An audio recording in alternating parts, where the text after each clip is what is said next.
বন্ধুরা, নিজেদের অস্ত্রকে সব সময় বাড়িয়ে চাড়িয়ে বলা চীন আরও একবার নিজেদের কিছু মিসাইল কিনে এমন কিছু দাবি করে বসে, যেটি শুধুমাত্র দাবি নয়, বরং এক প্রকার ভারতকে ধমকানোরও কাজ করছে। চীন তাদের মিসাইল কিনে একরকম দাবি করেছে যে ভারতের রাফেল ফাইটার জেট হোক বা সুখয় ফাইটার জেট, কোনো কিছুই নাকি তাদের সামনে টিকে থাকতে পারবে না।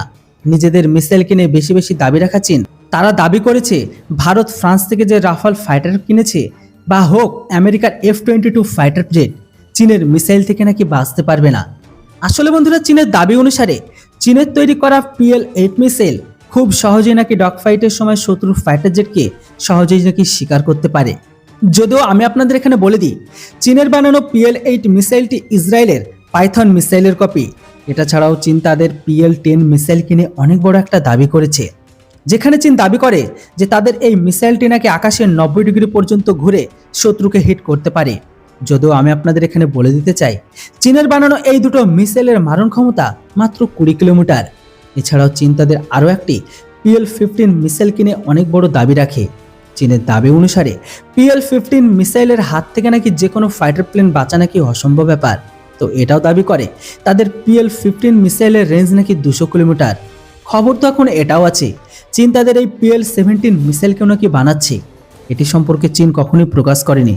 যদিও আপনাদের এতক্ষণ যা কিছু শুনলেন বা যা কিছু বললাম, সবকিছু ছিল চীনের নিজেদের তরফ থেকে দাবি করা। তো এখানে আবার চীনের অস্ত্রের রিয়েলিটি আপনারা সবাই জানেন, সেটাও আমি আপনাদের একবার বলে দিই।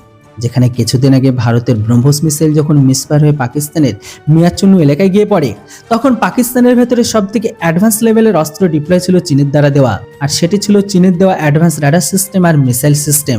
কিন্তু তবুও সেই দিন পাকিস্তানকে চীনের দ্বারা দেওয়া অ্যাডভান্স রাডার সিস্টেম আর মিসাইল সিস্টেম কোনো কিছুই না ট্র্যাক করতে পেরেছিল, আর না ভারতের মিসাইলকে শুটডাউন করতে পেরেছিল।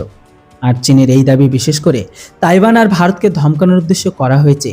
মানে বড় বড় দাবি রাখা চীন ভারত আর তাইওয়ানকে ধমকাতে চাইছে যে আমেরিকা আর ফ্রান্সের ফাইটার জেট যে কোনো পরিস্থিতিতে ভারত বা তাইওয়ানকে নাকি বাঁচাতে পারবে না। তো এখানে চীনের অস্ত্রের কতটা ক্ষমতা একবার যুদ্ধে ভিড়ে তো দেখাও, তাহলে বোঝা যাবে।